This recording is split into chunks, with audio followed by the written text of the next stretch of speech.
So thank everybody for joining us today for our webinar on the Canadian HomeShare program, an intergenerational answer to social isolation. I'm so pleased today to be joined by my colleague Benedict from the Canadian Network for the Prevention of Elder Abuse, who is co-hosting our event today with us. Before we get started, I'd like to give our land acknowledgement. We acknowledge that we gather on the traditional territory of a number of First Nations and acknowledge their stewardship of this land all throughout the ages. We seek a new relationship with the original peoples of this land, one that is based on honor and deep respect.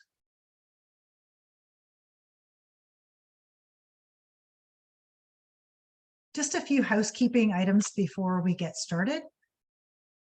Everybody will be muted during the presentation today, except for the speakers who will be both visible and they'll have their mics off when they're presenting. As I mentioned, we have the ASL interpreters with us today.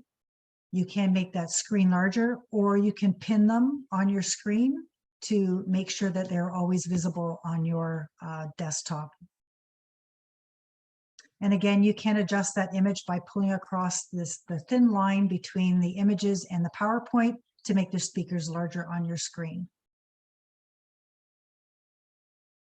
You can post comments, or if you see a colleague that you'd like to chat with, you can put that in the chat box, or if you have resources that you'd like to share, we encourage you to do so.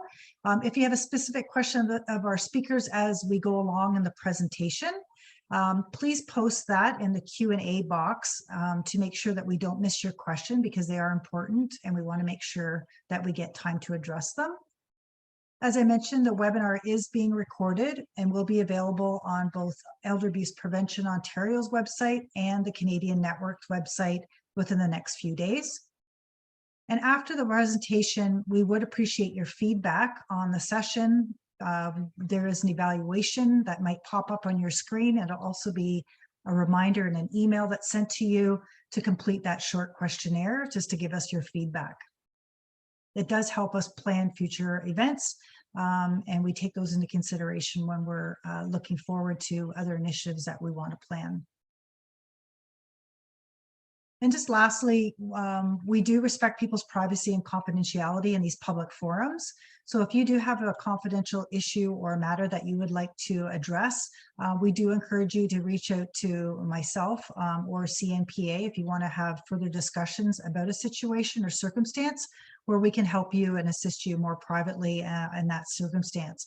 If you have something general that you'd like to ask a question around, you're more than welcome to do so. We just ask if there's something specific that we don't provide any further details or identifiers of specific situations for your own privacy and protection.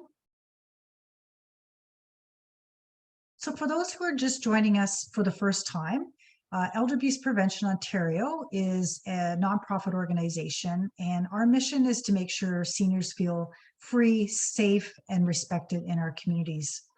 We do this by raising awareness, working with our collaborative partners such as CNPA and NICE, many organizations in our communities, not only within Ontario, but across jurisdictions in Canada and elsewhere. We do training of frontline staff, and we do a lot of education to senior groups and communities, raising awareness about looking for the signs and behaviors of abuse and how to report. Our organization was provided the opportunity to implement Ontario's strategy to combat elder abuse back in 2003. We continue to implement that strategy with the funding from the Ministry for Seniors and Accessibility. And we have three main pillars of the strategy, which you see here, which is public education awareness, training, and coordination of services. So we work within those three areas to improve support for seniors and decrease abuse happening across Ontario to make sure seniors are safe and respected. You can find more of this information on our website, and we encourage you to go there as more detailed information is available. Now I'd like to introduce my colleague Benedict, who from the Canadian Network for the Prevention of Elder Abuse, just to give a word about her organization. Hello, everyone. Very nice to see all of you from all the way from BC to Nova Scotia. I'm the Executive Director of CNPA, as Rhea mentioned. CNPA is a pan-Canadian organization, and our mission is to foster the exchange of reliable information around elder abuse prevention, to advance program policy development, to increase awareness of issues ranging from ageism to elder abuse and neglect. And we do a lot of collaboration with a provincial organization like Elder Abuse Prevention Ontario, like NICE. So I'm very pleased to be here today for this program that I think is a fantastic initiative, and I look forward to hearing more from the organizers and the participants. Thank you so much. Thanks, Benedict. So I'd like to take this opportunity to introduce our speakers today. So first I'll introduce Jackie Tanner. So she is the national manager and clinical lead for the Canadian HomeShare program. She received her BSW at Ryerson University and her Master of Social Work at U of T. She is focuses her work on gerontological social work, specializing in innovative approaches to aging in place, grief, bereavement, and social isolation. She's worked in many diverse settings, including mental health, group, and has an experienced group facilitator and mediator. So thank you for joining us, Jackie. Along with Jackie, we're so privileged to have two individuals who are using the HomeShare program, both Dorothy Russoff and Maggie, sorry, my screen's covering that, Maggie Muir, who is a student. They're both from the Toronto area, who are going to talk about their personal experience with this and how what they've learned and gained and benefits from being involved in the HomeShare program.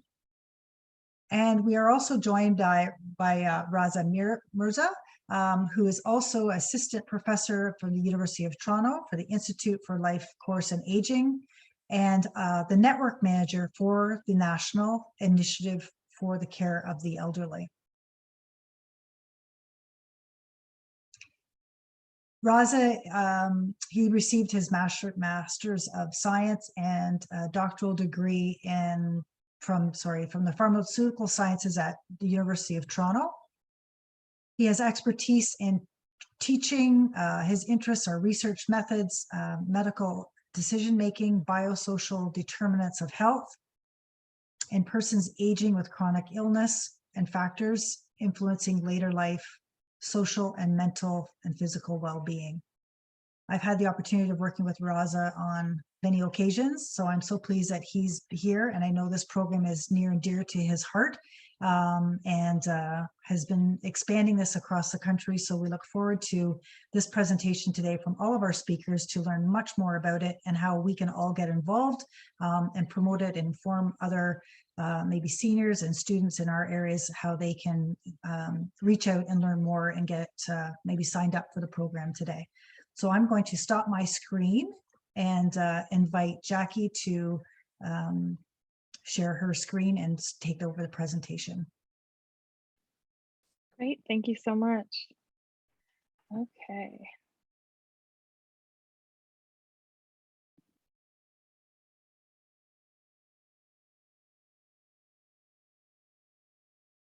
So there we go. And I'll hand it off to Raza.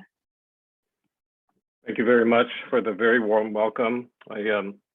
I always stumble through introductions, and when you see our bios on our screens, it often feels like it's our moms who've written the bios out for us. So I apologize for all of that text that's there. Happy to answer questions, and I'd love to learn more about all of you as well as we engage in this webinar about the Canada HomeShare program. And yes, Benedict is right. This is a program that is very near and dear to my heart, and I hope to share some very uplifting stories and experiences from our participants as part of this presentation today. But I have to tell you a little bit of a story up front to tell you about the experiences of my grandfather and how this ties into some of the things that we're going to be talking about with regards to housing, with regards to elder abuse, with regard to social inclusion and exclusion, what the implications actually are. And so on the right side of your screen, you might see this old picture of the TTC off on Bloor and Dovercourt. And this is a very meaningful picture for me because this is how I remember growing up in the city. And my grandparents from the time that they had immigrated to Canada to the time that they had moved to Toronto were living at Bloor and Dovercourt. And so believe it or not, this is what the area used to look like at that time. And I think the area and just the city of Toronto and the changes that have occurred are really important for us to think about and to frame the conversation. But one of the changes that occurred in my grandfather's life is that my grandmother passed away. And so my grandmother and my grandfather lived in Bloor and Dovercourt. And I want to apologize. It's a hard story for me to tell you. And again, I hope to share some more uplifting stories after this one. But after my grandmother passed away, my grandfather had a very hard time adjusting to life, living alone in a home that was potentially too big for him, in a community that didn't feel so inclusive anymore to him. You know, he had lost his social support network and, you know, a confidant, also a source of income that, you know, my grandmother had been able to contribute to him. And so all of these things precipitated a family discussion that, you know, I was also a younger person at the time and was participating in. And, you know, the decision was made to ask my grandfather to leave Bloor and Dovercourt in his home, in his community, in his park, and Dufferin Mall, in his coffee shop, in his library, and come move north of the city where all of his children lived. And so this move was at first really welcomed by him. And what we saw as he moved there is that his demeanor, his quality of life, just his mood and overall well-being really was impacted by the move. And the other part that I'll tell you is that a lot of the changes were buffered by the intergenerational relationships that he was able to strengthen with over 10 of his grandchildren, because we all sort of live in the same area. And the sad part about the story is that on the 10th anniversary of my grandmother's death, my grandfather ended his life and decided he no longer wanted to live in this world. And what I really am reminded about this, and I really think about this since that time till now, working in gerontology and geriatrics, is how can we change the experience so that my grandfather's experience is not one for others? And you know what it really comes down to is I wonder still to this day, if my grandfather had been able to stay in his home, in the community that he was connected to for so long, and if there were programs like HomeShare at that time, would his circumstances have been different? Next slide, please. So the title of our talk, again, was very warmly welcomed to us by the Canadian Network for the Prevention of Elder Abuse. You know, Elder Abuse Prevention Ontario are very important partners, is the Canada HomeShare program as an intergenerational pathway to social inclusion. And I hope to tie in some of the points that we're talking about with regards to housing and HomeShare and how all these things are sort of connected to one another. Canada HomeShare is a program by the National Initiative for the Care of the Elderly. And I really do also want to highlight that while it is Jackie and myself and two of our participants who are here at this webinar today, that this really is a team effort, that there is a big collective that is working on this program, and they're working tirelessly to bring the program to many places across this country. And we hope to see more of you at webinars, and we will ask you for your help in expanding this program later on. So thank you very much for this opportunity. Now, the other thing that I do want to point out is this webinar is the first time that myself and Jackie and two of our participants are actually presenting together. So we're very excited by this, but bringing the question back to the experience of my grandfather and this idea of what leads to a person feeling excluded or included. And what we can see is that social inclusion gives people this sense of belonging, a sense of community, and that actually acts as a buffer to a lot of the issues that we see today with regards to elder abuse or social exclusion. And when someone's included versus when someone's excluded, there's a difference that they'll report with regards to their quality of life. So their mental, their physical, their social, their spiritual quality of life domains will be different if a person feels included versus if a person feels excluded. They'll have access to different resources, including social capital, including a strong social network. People who are included or who feel part of a community will also feel that they have opportunities for civic engagement, for participation in meaningful activities, and to really feel that there is a value to the things that they're doing. And so that's really one of the things that I think about is how do we allow people to remain included in our communities? And the age-friendly movement helps to frame a lot of this work that we've been doing as well.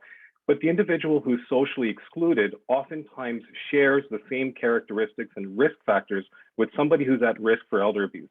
So the individual who might be excluded from community, and it's difficult to say this, but when you talk to people who potentially are socially excluded,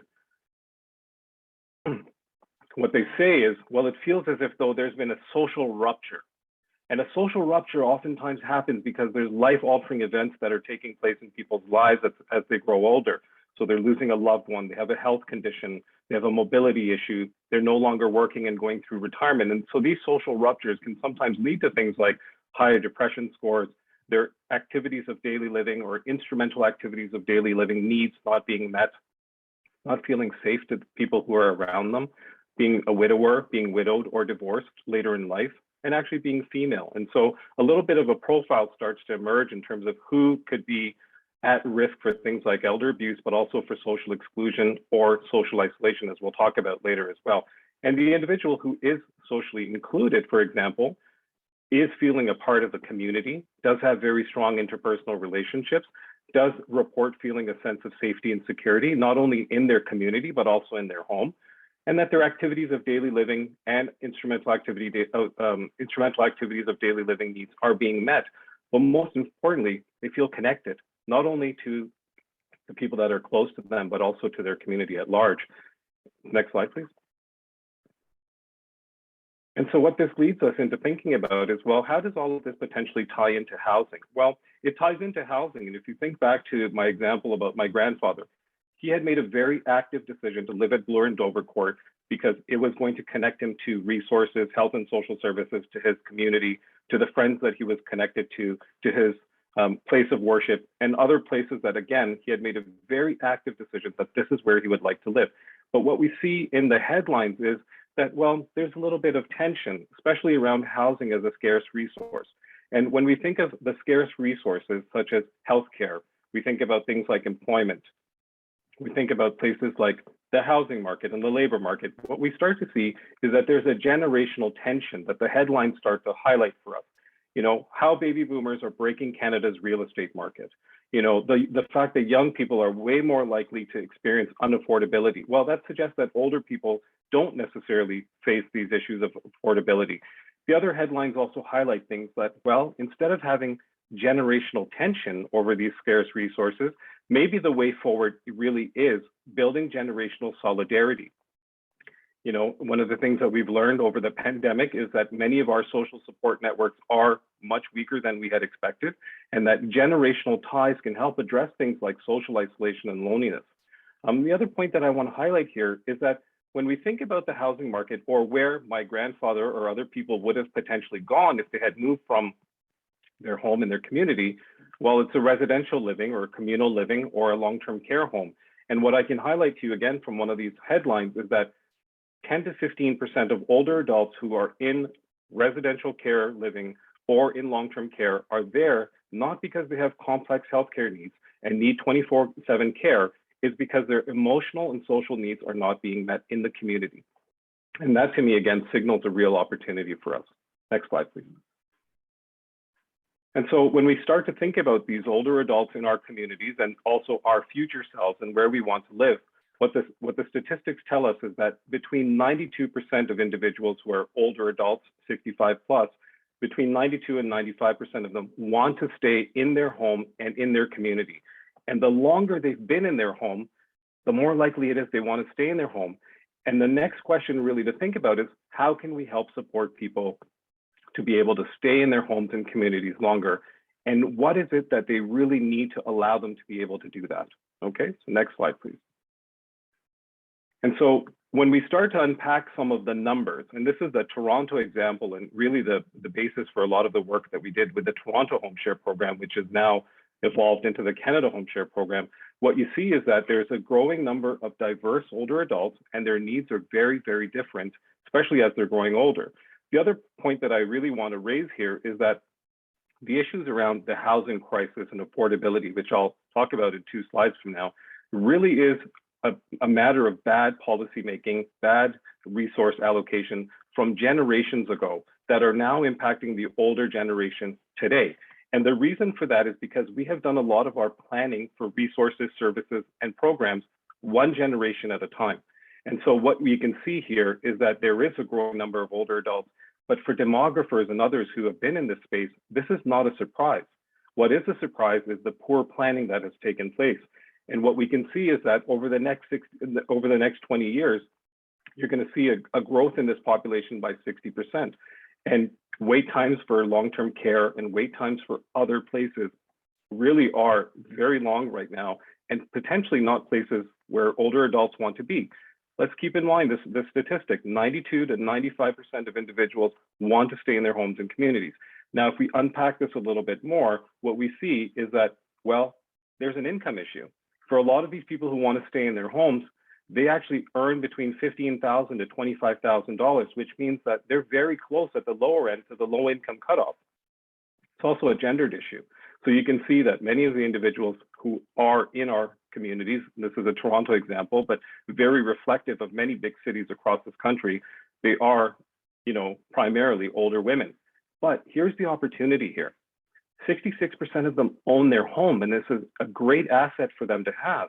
And in those homes are 2 million empty bedrooms. And so we really leverage this opportunity to build around the Toronto HomeShare program and also the Canada HomeShare program. And as a final point for this slide, I'll just highlight some of the things that we had heard in our preliminary work, that it's little things like not being able to climb the stairs, not having someone to eat with at night, wanting to really stay in your home, but maybe at the expense of your safety, your social and financial well-being. And so these were some of the considerations that we took into place while designing this program. Next slide, please.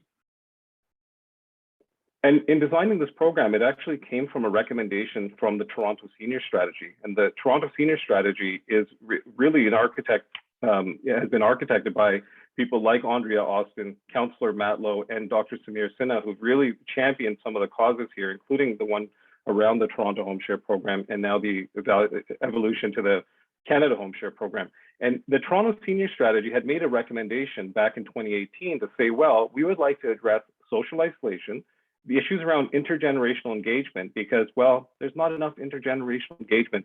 We're becoming a more and more age-segregated city and society. And the other one was about ageism.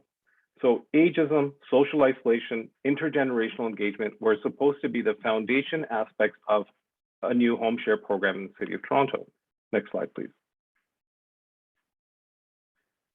And so in embarking on building this HomeShare program, what I can first tell you is that there was actually quite a bit of pushback. People started to say things, well, this is a recommendation that we'll be going forward with, but do you think this is going to solve the housing crisis? And in no way is the HomeShare program meant to solve the housing crisis, which is about affordability and attainability. And what you can see is that the vacancy rate over the last couple of years has gone up, but we're expecting it to go back down again. When we think about what affordability really means, is affordability not for people who are just trying to enter the market, but also for people who are trying to stay in their homes. And affordability means that $400 or $500 can make the difference between someone being able to stay in their home, in their community, being able to access the services that they want or not. And so it's affordability, it's attainability. And again, going back to some of the things that I've talked about, a quarter of the population right now is older than the age of 55. And so we have to start preparing programs, services, resources, and supports, not only for the current generation of older adults, but the future generation of older adults who are going to be, again, facing very similar issues. Now, many of these older adults, just by signaling the 2 million empty bedrooms you can see, might be overhoused, but they don't want to leave their homes and communities for many reasons, as I've outlined. And so how do we address some of those issues and the push factors out of the community, including the fact that people's ADLs and IADLs are not being met, they need a little bit of financial support, and potentially they're at risk for abuse or even lonely. Next slide, please. And so in developing this program, we did a very academic sort of exercise to start off. We reviewed about 1,300 articles as part of the knowledge synthesis work that we did to develop the background of all of this. And I say that because, well, home sharing is not a new concept, and we're going to talk about that in a few slides from now as well. But some of the benefits and the challenges that people had really talked about is they said, well, we want there to be accountability and we want there to be compatibility, but we don't know how to do that on our own. So we need someone to help us when we're doing something like home sharing and opening up our home to someone. We really need someone to tell us, yeah, this will be a good match for us, or this won't be a good match for us. We also want this to be about more than just a financial transaction. It's not just the money alone. We want there to be a really important and strong relationship-based exchange between the person I'm sharing my home with. And I think the other piece that was really highlighted from this background work is that agency facilitation, that not one person or one organization could really solve many of these issues on their own. And so agency facilitation meant that universities, colleges, cities, community agencies, and others would work together collaboratively to build a program. Next slide, please.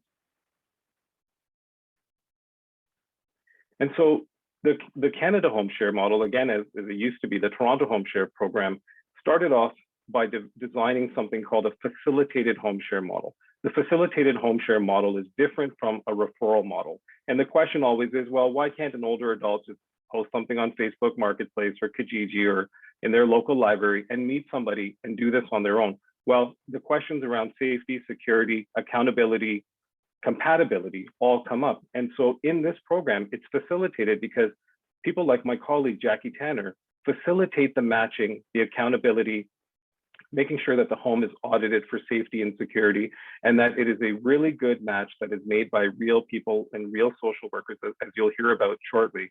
And now, one of the other things that really is a novel aspect of this program is that it's unheard of in the city of Toronto or other big cities in Canada to have rental that is between $400 to $600. And this rent is subsidized because, well, the student is agreeing to participate in the older adult's life and in their home in some way in exchange for the subsidized rent. And again, I really want to highlight the fact that there are real matches that are being made by our social work team. We're really, really grateful for that opportunity to work with them as well. Next slide, please. And so in doing some of this upfront work, I want to highlight some of the data and some of the research that has helped to frame our evolution from Toronto HomeShare to Canada HomeShare. And the two pieces that I really want to focus on, and I want to not help you focus on this 167 question survey that we made people do, but from that, I want to tell you that we learned a lot, and there is very limited data on intergenerational home sharing. And so we're really trying to build this knowledge base here as well. But networking and social engagement, people reported increases in their ability to network and to engage socially, not only in their community, but also just in society at large. And in networking, one of the things that we learned is that people started to not only network with the person that they were sharing the home with, but also older adults started to meet other older adults just as a result of being in this program. Other students started to meet other students just as a result of being in this program. And a new network of individuals who are participating in the HomeShare program organically developed as a result of this. And this was one of the more surprising aspects of this work, and really, again, highlights what a role a facilitated model can play. Next slide, please. Some of the other points that I'd really like to raise here is that when we ask people about some of the benefits, they relate them back to the things that we had talked about earlier in terms of feeling included or excluded. So things like quality of life were tied to, well, engagement. They were tied to things like resources and participation, intergenerational engagement, and resources, yes, financial resources as well. Things like having a sense of belonging or security or safety. Those were all things that were also discussed with regards to quality of life as well. Next slide, please. And when we ask people about things such as, well, do you think a program like this one could address social isolation? A very important aspect of people feeling included or excluded. Most of the participants said, yes, we agree, or we strongly agree that this is a very important aspect of intergenerational programs for us. Next slide, please. I think the other point, again, going back to the need for people to move out of a community and whether a program like this one could really help support people to age in place and not feel like they're stuck in place. What you can see is that most people, again, agreed or strongly agreed that, well, a program like this one could really delay their need to move or maybe even prevent their need to move out of a community. Next slide, please. And so if we start to think again about the protective factors, the things that give people a sense of belonging and what they would do if they were in an emergency or if they needed help or support. If you're feeling excluded, you might not have any resources or social support to reach out to should you have a medical emergency, or you're feeling down or you're feeling depressed. And what you might do is you might actually end up in a hospital or call paramedics. And if you do end up in the hospital, you might end up costing the healthcare system about $842. And at that point, you're probably declining in terms of your quality of life. if you do end up needing long-term care support, for example, you could end up, again, costing the system $126 a day. Going back to the statistic, not the place where people want to be. If we again think about people requiring supports at home, about $42 a day. And if you think about all of these things, what you can see is that there are increasing costs, and these are all things that could potentially push people out of their community. And the other final point that I'll say is that when we did do a cost analysis, it is $197.10 to keep one person in this program. And we think that's a really great investment. Hi, Rianne. Hi, Raza. I was just going to say, if you could just slow your pace down just a tad for the ASL interpreters, that would be appreciated. Sure. This is when you get No to problem. numbers, it gets a little hard to follow. That's all. Thank you. No problem. Sorry, you're doing a great job. Next slide, please. My apologies to the ASL interpreters. And if we just look at some of the timeline, and this is the exciting part where we will be able to tell you that Toronto HomeShare is now Canada HomeShare, and we're going to reveal some of our sites here as well. So that started off as a recommendation in 2018, a very small pilot project here, became a fully funded program in 2019 with the support of the City of Toronto, and because there was so much demand, and I'll talk about that in the next slide. And then in 2021, Toronto HomeShare became Canada HomeShare, and Toronto HomeShare remains one of the major sites for this program. And we have the live sites in Toronto, Metro Vancouver, Kingston, Peel region, and we're about to launch in Peterborough and Winnipeg as well. Next slide, please. And, you know, really, we're excited to share this evolution and really talk about the fact that there is great demand for this program. There's been great uptake of this program, not only in Toronto, but everywhere that we have gone. We have cities and communities reaching out to us, and we really look forward to working with many more of you. But what this also really signals to us is that there is a very unmet need, and that we really have to work together to meet these needs, to allow older adults to stay in their homes and communities, and really to help support the younger generation as well, to be able to be in the communities that they want to, and to have safe, affordable housing. Next slide, please. We'll just pause that for a quick second and just say that, well, it was in 1985, around the time that my grandfather was moving to Bloor and Dovercourt, that the Golden Girls really made us fall in love with this concept of home sharing. And what we didn't realize, and what we are realizing now more than ever, is that home sharing might be the solution for us going forward. And at this point, I'll hand it off to my colleague, Jackie Tanner. Thanks, Raza. So we're just going to play this little clip. There we go. You girls shouldn't sit out here in the sun. Blanche, we've been so worried about you. I know. Oh, I'm so glad you're out. I'm sorry if I worried you. Oh, sweetheart, how are you? I'm okay. I really am. No, at first I wanted to give up, to die, truly. Only time I ever felt worse was when George died. But then I had the kids with me, and I pulled through it. This time I thought, well, this is my last chance. This is my last hope for happiness.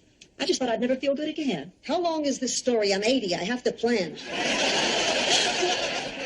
Then this morning I woke up and I was in the shower shampooing my hair and I heard humming. Well, I thought there was someone in there with me.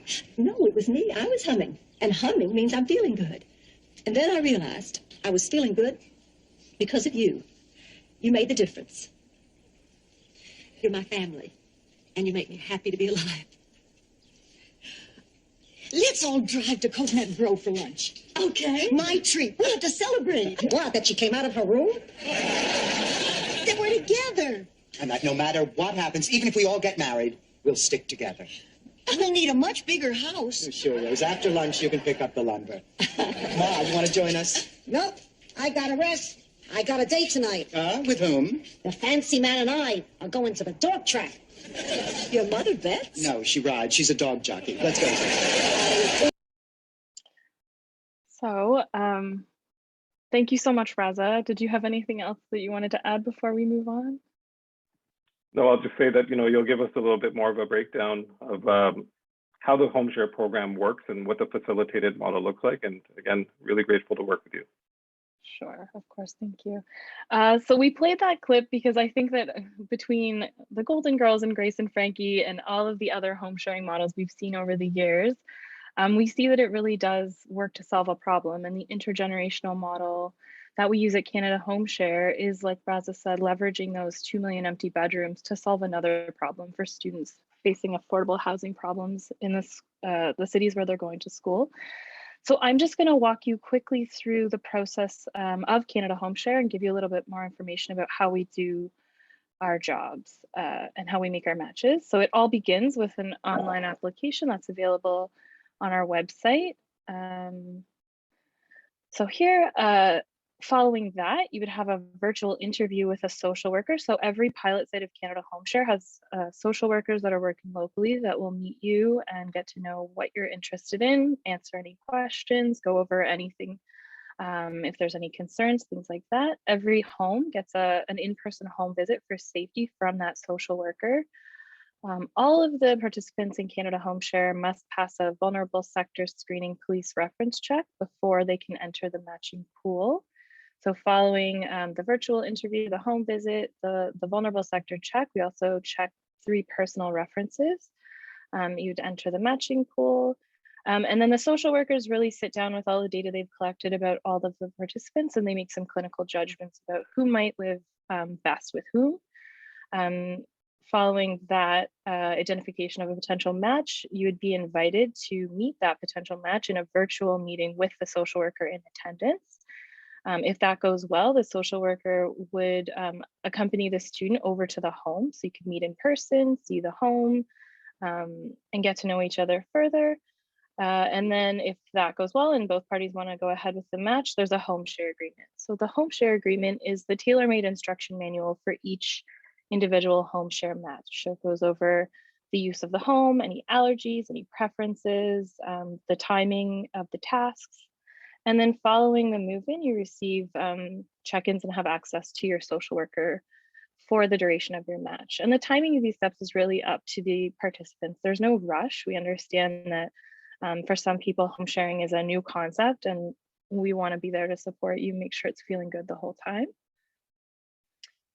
So as I said, there is a HomeShare agreement, and I did go over it, but this is just some more information. So all of this information is also available on the website. And I think the newest thing that we've added to the HomeShare agreement is the COVID-19 safety protocol. So we did remain an active program during COVID-19 safely, and all of the HomeShare matches get a tailor-made COVID safety protocol section as well.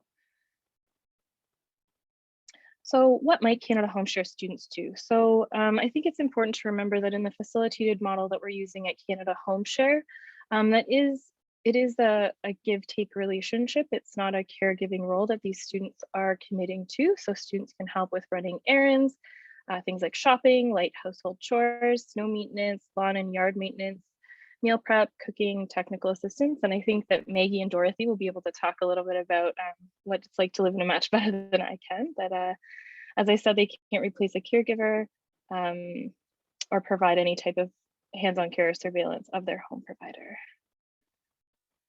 And I've just pulled some of these testimonials from my own caseload just to give you a sense of what a HomeShare match could be. So a HomeShare match can be really anything that you want it to be between you and your social worker, figuring out the things that you would like to have in a match and having conversations about that. So in this one testimonial that happened during COVID, part of the home provider and the student's agreement was that they were going to have coffee together and play cards, and they moved their card game to virtual, and they had coffee, her at the top of the stairs, the student at the bottom of the stairs. So they got really creative during their match, and they did thrive during COVID. Other things that HomeShare students can do is kind of give home providers pieces of their house back that they might have been going without. So in my second example, the home provider just didn't have the ability to take care of her big garden anymore. And she really did miss it. When I went over to her place to do the home audit, I saw she had some pots on the deck, but she had this really big garden and she wasn't using it. And I kind of asked her about that. And I found her a student who had never gardened before, who really wanted to learn, and they made the best team, and the garden was absolutely gorgeous. And this last one is learning to do new things together. So in this particular match, they learned how to cook things they didn't know how to cook. They'd never cooked before. And every Wednesday they would take out the iPad and watch a video and make dinner and have dinner together. I think I'll stop it here. This maybe if we have time, I'll go over at the end about bringing Canada HomeShare to other cities, but I think I want to give Dorothy and Maggie lots of time to tell their stories. So I'm going to stop sharing my screen. hopefully. And thank you so much, Jackie and Raza. I'll take over from here with some questions for our paired or our matched pair. And before we launch into some of the questions from our audience, I had a few. And my first one, I remember looking for roommates many years ago, and you know, all the feelings that can go with that. And I wanted to ask Dorothy and Maggie, were you at all worried when you started? What was your biggest worry getting a roommate suddenly like this? You want to go first? Absolutely. I was worried. I was worried. I don't know. I was curious and interested, but I didn't feel worried because I had a lot of confidence that Jackie and Taylor before her knew how to make a good match. So I was confident of that. I think it was mostly excitement for me. I think my only worry was that I would be kind of like imposing on Dorothy. Like, she's built such a beautiful home here, such a beautiful life. She's got all her social circles, she's got her routines. And so I was worried coming in as, you know, a 20-something-year-old with my different routines and, you know, things like that, that I would be imposing on her home. But thankfully that hasn't been the case. And she's made me feel really welcome and seems to be going pretty well in that sense. Yeah. That's great. And what would you say was your biggest surprise, or what did you learn through that system of sharing and living together? How would you answer that? I'm not sure. I feel like the application process and, you know, the social worker's kind of description of what the program was, I thought it was really apt, and they let me know exactly what to expect. And so I don't think there were a lot of surprises that I wasn't prepared for based on, you know, all of the preparation that we did before I moved in. Yeah, I feel like I got to know Dorothy before I moved in and the process, and I knew what to expect personally. Yeah. I too really wasn't surprised. Yeah. I'm just always interested, you know, to know who the student is. I had done international students housing beforehand, so I knew what it was like to kind of meet somebody for the first time coming into your home. So maybe that sort of, you know, armed me with that kind of confidence. That's great. Is there any activity that you favor sharing that you like to do together? So we're a fairly new match, actually. So we're really happy to be here, but it's only been about 4 months. A few days ago would have been 4 months that I've been living here. So I feel like, yeah, it was October. I was just counting, so I was ready for that. Yeah. But yeah, so I feel like a lot of that time has been, you know, not only getting back into my routines in the city. I moved out temporarily, just kind of, I moved back with my parents for a little while, and then I'm back in the city. And so a lot of that has been me kind of like reorienting and getting to know Dorothy. And so I feel like we're slowly like learning common interests and learning about each other and starting to make those plans. But yeah, right now it's just nice to like catch her in the kitchen and chat about everything, lots of things, what's going on. Yeah. Yeah, we catch each other. Yeah. Ships passing in the night. and that helps me a lot with the computer. So there's always some kind of conversation before or after or during. So that's sort of how it is right now. Oh, that's fantastic. Actually, that's a perfect segue to one of the questions. We have a lot of questions already coming in, and someone was commenting while Jackie was speaking, saying it's kind of assuming that every older participant is tech savvy, because I think you apply online first. Jackie, is there anything you wanted to add about this? Yeah, so we do have an online application, but we also, every site has a social worker with a phone number. So if there is a tech barrier, the social workers are more than happy to fill that application out kind of in collaboration with someone over the phone. So anything that we would normally do online can be adapted and done in a different way. No problem. Okay. And we're getting a lot of questions, a lot of interest from people asking if there is such a program or program in development like this for rural areas, because for a lot of people, they realize that the urban setting and the rural setting is a completely different situation. And there are other challenges involved as well. Yeah. Raza, I can maybe start and then you can take over. I would say Sure. that in this iteration of the program, we're matching post-secondary students.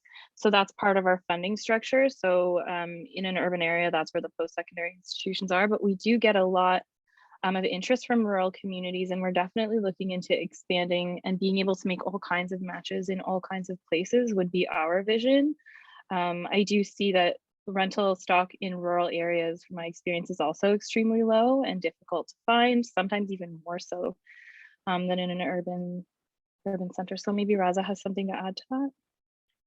Sure, I can just build on that a little bit and say that our first sort of rural site is in Peterborough, and we'll be working with the Trent Center for Aging and Society and their director, Dr. Elizabeth Russell, on learning a little bit more about what home sharing in a rural setting looks like, because as we're seeing from the comments, is that there are many challenges and that the experience of home sharing in a rural setting is completely different. And we want to learn a little bit more around that. And our goal is to start with Peterborough. And I did read in the comments as well about places like Chatham-Kent. And I know that Chatham-Kent a few years ago had consulted with their municipality and with their age-friendly network about bringing a home sharing program.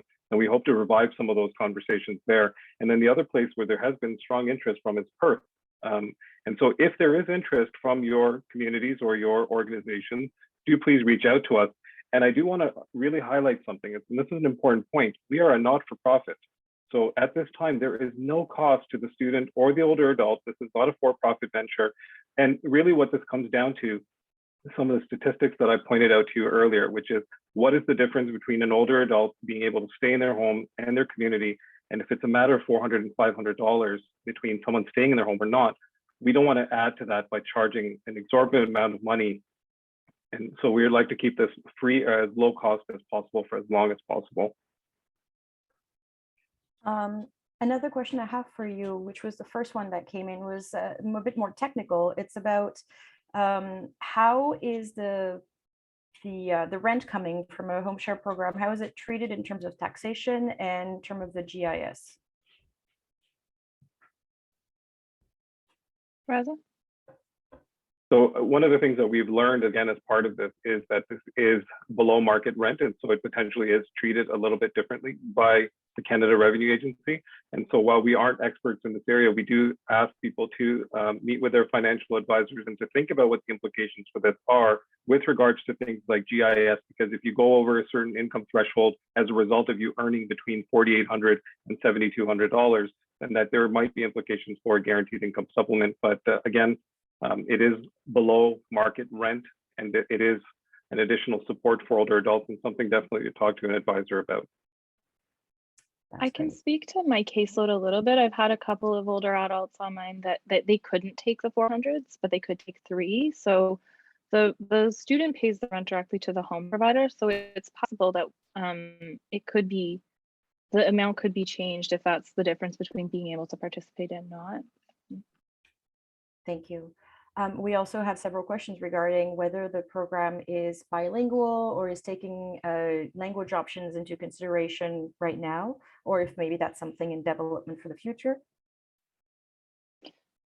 So in terms of staff, we operate in English. In terms of matching home providers with students, there's an opportunity to say the languages that the match is comfortable with. So we do have some home providers that are more comfortable in a language that's not English, and we're able to ask students who speak that language if that's the type of match they're interested in. So we do take that into consideration, but at the moment, the staff do their work in English. We do have a proposed site for Montreal, though. So in this coming iteration, in the second round, which is going to be in 2022 and early 2023, we do hope to launch a site in Montreal as well. That's great. Another question from Sean. As the program expanded into other provinces, what kind of organizations did you approach, or alternatively, what kind of organizations approached you? For example, maybe housing advocates or senior advocates or government agencies? Were there any connections made there?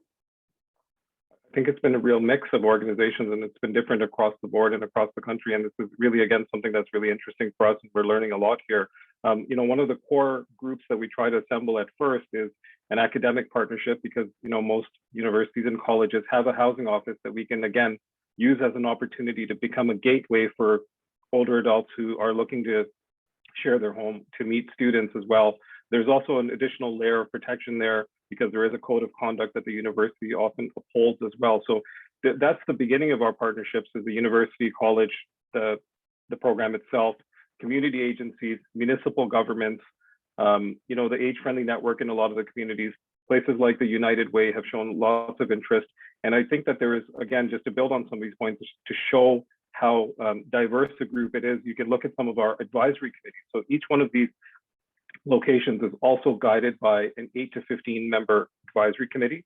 So, we have CARP chapters and CanAge chapters and NICE chapters and others who are represented on, and Elder Abuse Prevention Ontario sits on our Toronto chapter as an advisor in terms of providing guidance and what the program could look like. And the goal of the partnerships is, again, to tailor make that home share experience for that community and for that population.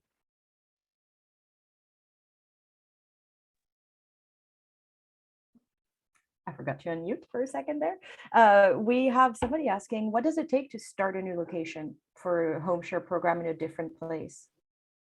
I think the first thing is just to send us an email, and then we'll see what we can do. And so what I can tell you is, if you have a chance to look at these slides, you'll see that there are a number of communities that are represented there. And there's been an additional communities that have been added to our list of places that we're expanding to. And for a pilot site, it's $20,000. And so $20,000 for a pilot version of the HomeShare program allows us to support the work of a social worker, allows us to do 10 matches with 10 older adults and 10 students, and to really learn and figure out what home sharing looks like that in that community. So each one of our pilot sites is supported by about $20,000. Building on that, Raza, are a lot of those programs in different communities affiliated with their age-friendly programs or their municipalities? I know you mentioned the academic piece, but are those also players in the development of these programs? Yes, they are. So the academic organizations, for example, Simon Fraser University has contributed additional funds so that Burnaby and Surrey could also join to be part of the larger Metro Vancouver. In Peel region, the municipality has provided additional funding as well, so that it would be Brampton, Caledon, and Mississauga represented as part of the HomeShare program.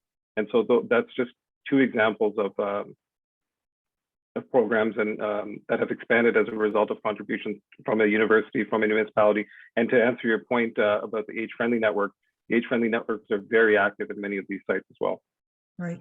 And there was one other question just about the sustainability of yourself and Jackie to continue this program, how that's funded. There was a question around that. I think the sustainability question is one that's really on the top of our minds right now. And now that we've really shown that there's a need, I think that the conversation around sustainability can be brought forward towards policymakers, to researchers, and really to say that there is a need in the community that we've identified. And we can show you from our data also that if this need is not met, that there are additional costs and burdens to society and really to individuals' quality of life. And to answer your question about sustainability, again, it's about keeping the program as low cost as possible. But from our backbone, what we know is that it's $197.10 to have a person like Dorothy enrolled in the program, fully vetted, going through vulnerable sector screening. And for Maggie, it's another $197.10. And so there is a conversation about it being a very low cost fee for service model in the future. But again, to keep it not for profit, and any revenue that is generated to be put back into the program and to expand it to additional sites. I have a question for Dorothy and Maggie. Sorry, Benedict. Will you be continuing on through past the school year, or will you, if it's summer, going back home and then coming back again, just based on your experience, or informing other friends about your how well this went, and so they might get more involved? Like, just wondering about, like, it's only been 4 months. However, just thinking about long term, and if this is just just sort of feeling out how you're informing your friends, or what they're thinking of the the relationship, and because it's fairly new initiative that's many people haven't done before. So just curious about that. Yeah, so I feel like there's a couple of questions there. So we were actually just talking about the first question the other day. I was like, Dorothy, how would you feel if we extended our lease? I'm going to email someone because it is going really well and I'm really enjoying living with Dorothy, and things are going really well. So I think we are definitely going to extend past this school year. And then the second question is, I wasn't sure actually how it would be received by my friends. Not that it mattered. I'm having a great time and this is awesome for me. But it's interesting. People, oh, do you live with roommates? Like, yes, I do. She's almost 80, and then it's like a lot of questions there. But once I explain it, a lot of people are like, wow, that is so cool. Like most of my friends who I'm sharing it with, I'm a mature student, so they are not in school anymore. So it's not an option for them. But like, oh, I wish I could have done that when I was in school. That sounds great. Things like that are like often comments that I'm receiving about it from those folks. But yeah, going home, she's asking about will you go home in the summer and come oh back? no, I'm gonna stay. Yeah, That's great. I mean, I think this is such a, just having you both here, it's just, it breaks down those barriers around ageism, that, that communication that you talk to your colleagues or friends or families about. And, when you say like the roommates, 80 kind of thing, and what people's reactions are and how you can have these healthy relationships that are, ongoing, and it breaks down those ideas in our society about relationships that we can have. So, so thank you for sharing that. Yeah, of course. I think I want to try to squeeze in a couple more questions if we can, because I know there were a few that were very important. So let's talk about standards and criteria. We have one person who wants to know if there are specific housing standards about what the home needs, number of rooms, separate kitchens, things like this. And then another person who wanted to know more about the criteria for, well, the human match. What do you look for to make a good match? So I don't know how you want to split the answers. Sure. So in terms of, sorry, Jackie, do you mind if I just frame it? And I know you'll give the nuts and bolts of it, okay? So I think that really what Jackie and our team have to do is they have to think about not only matching the home to the two individuals, but also matching the two individuals. So there's a number of factors there that we have to take into consideration. So sorry, Jackie, go ahead. No problem. So in terms of the home, you can rent your home. It could be an apartment, a condo, as long as the student can be added to any kind of as an occupant. If you're renting, that's fine. No need for a separate kitchen. There just needs to be room in the kitchen and the bathroom for the student to store their things. The student does need their own bedroom. So with a door, can't be a bed in the living room or anything like that. And other than that, any home is a HomeShare home in a HomeShare city.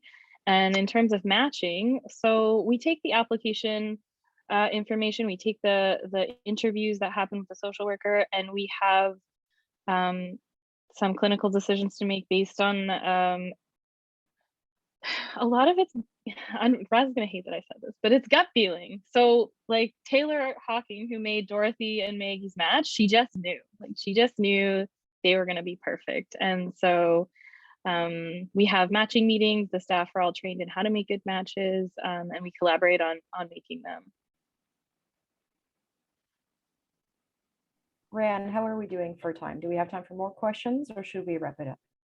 Yeah, maybe a couple more, because we did schedule it just to be on too. So if there's more questions, then. Okay, so there were questions about diversity. First of all, how does your program encourage participants from diverse backgrounds and communities to join? And also, how do you ensure, what's the onboarding process to ensure that all participants will welcome and respect diversity in all its forms? Sure. Raza, did you want to answer that, or did you want me to? No, if you go ahead, I'll answer some of the Q&A questions. Yeah. So in terms of recruitment, we start with that local advisory committee. So when we go to a new community, we try to get stakeholders that work with older adults, that work with students, and are represented in those communities. And we kind of are building the way that we do recruitment. So we start with faith communities, we start with post-secondary schools, we start with any associations that older adults are going to, libraries, we go to community centers and things where older adults are interacting. And I think in our application, so can you repeat the second question? Absolutely. How do you ensure that diversity is respected throughout the matches that are made? Right. Sure. So in the matching process with the social worker is making those preliminary matches, but who's going to decide whether that match feels good or not are the two people that are going to be in it. So when we introduce, we have a very detailed conversation and get to know each other. And if it's feeling good for everybody, we move forward. That's great. I had a question, maybe, unless Rayanne, you have more questions from the audience. I can see some of them have sort of slipped into the chat box. No, I don't have any more, I don't think. Okay, so I think we've covered most of it. Let me just double check really quickly. Sorry, is it okay if we comment really quickly on the last question about diversity? Absolutely. Is that all right? Sorry, I wasn't sure if anyone could see you my again. hand. No. So it's Thank perfect. you. So this was actually something that I was a little concerned about in my match, and something that I talked pretty extensively with Taylor about. So I'm a lesbian.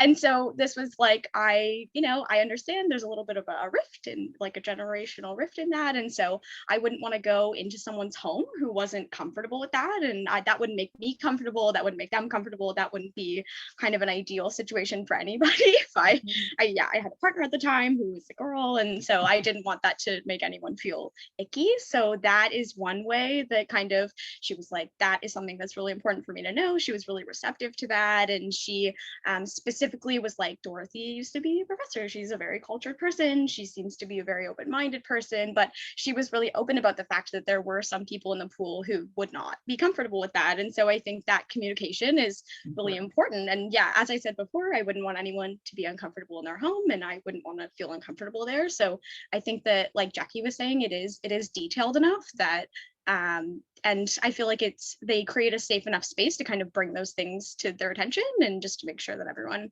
is on the same page, like in terms of diversity and things like that. Yeah. Rian, I'm so sorry. I'm just going to bring up the last slide, if that's okay, with the contact information while we're talking. Is that okay? Absolutely. I'm going to, if you don't mind, I can share mine as I have that on there. Sure. And That's then great. we don't have to switch again. Perfect. So there, everybody see the contact information? You can go ahead now, Jackie, if you want to just explain your contact.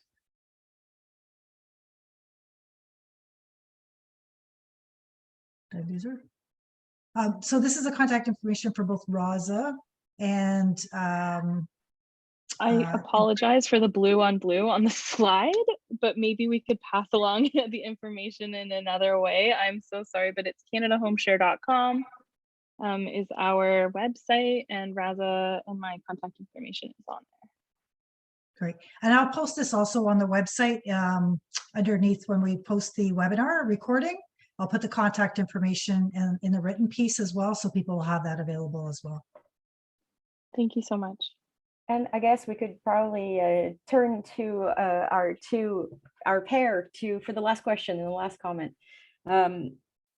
Any tips for anyone that's considering this arrangement into joining the Canada HomeShare program? Is anything that you think is a key to the success, or something that you learned from it that you want to share? The only thing I could think of really was to make house rules more clearer at the beginning. And I didn't really do that. I think I just felt it was going to work so well. And then that kind of left.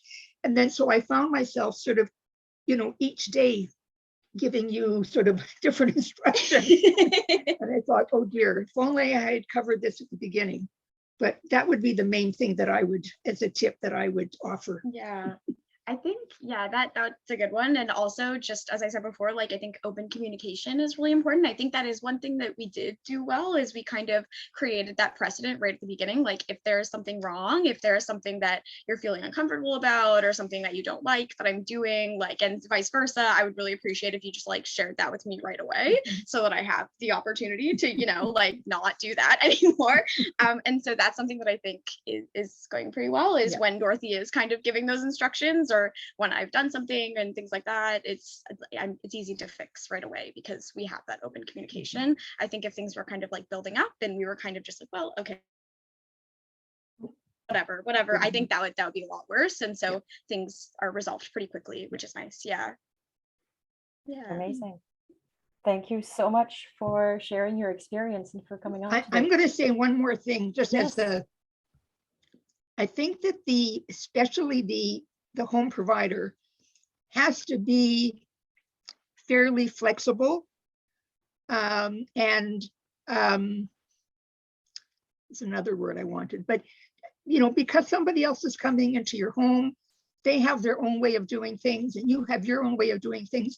And I think it's kind of like, parents say, choose which issue you want to deal with. And, some things are just not that important. So I just say that flexibility, I think, is something that both parties have to keep in mind. Fantastic. Thank you so much, Dorothy and Maggie. That was a pleasure. Brianne? I'm just going to share my last screen. So thank you, everybody, for sharing all this knowledge. We've had such excellent responses and comments from all the participants here today. And I know that you're going to be flooded with some questions and maybe how they can start in your community, Raza and Jackie, and learn so much about things to take away from both Maggie and Dorothy. So thank you for that as well. I just want to bring to attention, we do have a senior safety line just in case individuals do need to reach out for some support and services. You can call that, we promote the senior safety line through the Assaulted Women's Helpline, who organizes and manages that. So it's available 24/7 in over 200 languages. And you can also go online and do an online chat now if you're looking for support through their service as well. I just encourage you to go to our website. We have lots of information, resources that you can download on financial abuse, where to get help. We have all these webinars that we're doing are posted under our archive webinars, and we've been doing 1 or 2 a week in some cases. So they're there if you want to look at them, including this one, which should be up by tomorrow. If you want to inform your friends or colleagues or watch it again in case you missed some important information that was talked about. This is just a sample of some of the resources that we put up on our site that you can available to download. And we have a new look and brand for our organization since this past December. So kind of refreshed it, and easy to navigate website, making it a little bit more user-friendly for our older adults, as well as our service providers looking for information and resources. As I said, we do have a lot of presentations and webinars coming up. Next week, we are doing one on seniors bullying. We have been involved in a project with Sheridan College. So I partnered again with Benedict, and we're pleased to host that event together on the 23rd. And on the 24th, we are providing a presentation to the Francophone community on tax credits and benefits that the Ministry of Finance is going to highlight for us. Those are new tax credits for this coming or last year that you can put for your income tax. So that will be highlighted. We did that in English, so now we're providing that in French. To launch Fraud Awareness Month on March 1st, we are going to have 2 officers speak on the grandparent scam, which is taking some new tactics of targeting seniors. So they're going to bring to light some things that you can do to prevent that from happening. And in keeping with the financial abuse or financial awareness month, we are working with the Ontario Securities Commission, again, talking about investment scams. And then we have one other presentation on the estate planning that Ontario Finance is also going to highlight. And then stay tuned. We are also planning a provincial conference on the 29th, and soon to be released our program of speakers that will be coming up. So thank you so much for attending again. Our contact information for both Benedict and I is posted here. The PowerPoint will be on the website. We'll put it as a PDF so people can download that to get the information, because I know both Raza and Jackie had some excellent information in that people can learn from and maybe use when they're trying to approach their municipalities or organizations or educational institutes to come on board to join them in putting the HomeShare program in their communities.